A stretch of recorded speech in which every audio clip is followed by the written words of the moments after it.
ஏங்க எனக்கு ஒரு வெள்ளி ரிங்கு வேணுங்க. எதுக்குடி வெள்ளி ரிங்கு இப்போ? வெள்ளி ரிங்கு கையில போட்டிருந்தா பணவரவு அதிகமாகுமாமா.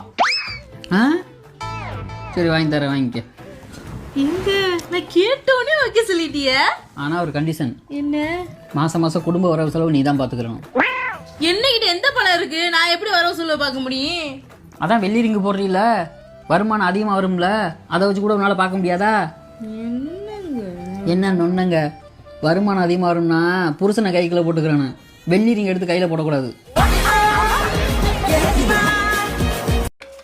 என்னங்க என்னங்க, உங்க அப்பா அங்க குடிச்சிட்டு திண்ணையில வாந்தி எடுத்துட்டு கிடக்குறாரு. ஐயோ, எங்க அம்மா பாத்துட்டா பிரச்சனை ஆயிடுமே, கொஞ்சம் அதை கழுவி விட்டுறேன். என் மயிர் காக்குற போடா.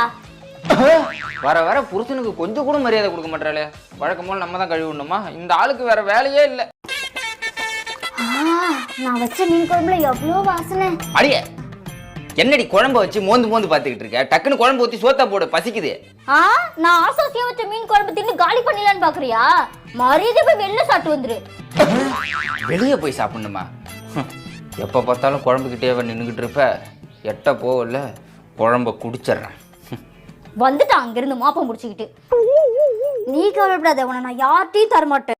சார், தோசை மாவு வாங்க போன என் புருஷனை ஒரு வாரமா காணோம் சார்.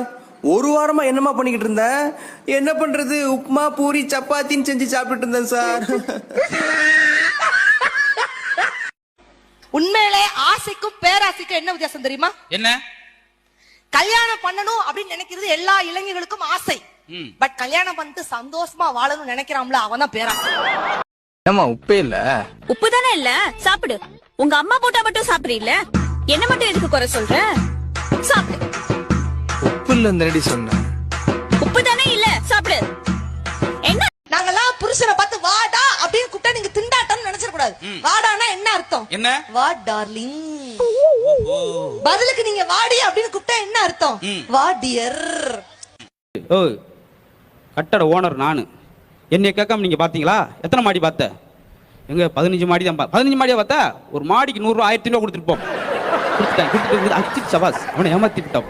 என்ன, நான் 20 மாடி பார்த்தேன், 5 மாடிக்கு தான் காசு கொடுத்தேன். எங்க ஆடியில கல்யாணம் பண்ணா இன்னொரு கல்யாணத்தையும் நீங்க ஆஃபரா கேப்பீங்களோங்கிற ஒரே காரணத்துக்காக தான் ஆடியில கல்யாணம் பண்ணி வைக்காம பிரிச்சு வைக்கிறாங்க. லேடிஸ் நாங்கெல்லாம் மல்டி டேலண்டட். ஒரு வேலையை பார்த்துக்கிட்டே அடுத்த வேலையும் பார்ப்போம். ஆனா நீங்க இருக்கீங்களே, ஒரு வேலை கொடுத்தா அதே வேலையை தான் பார்த்துக்கிட்டே இருப்பீங்க. பேச்சு மட்டும் ஊருப்பட்ட பேச்சு பேசுறது. அப்படியா? நீ 4 வேலை ஒன்னாலாம் பார்க்க வேணாம், நான் சொல்ற ஒரு வேலையை மட்டும் செய். வா இங்க. எவ்வளோ வேலை செய்கிறோம், இந்த ஒரு வேலையை செய்ய மாட்டோமா? சொல்லுங்க என்ன பண்ணணும்? சேர்ல வந்து உட்காரு. உட்காந்துட்டேன், சொல்லுங்க என்ன பண்ணணும்?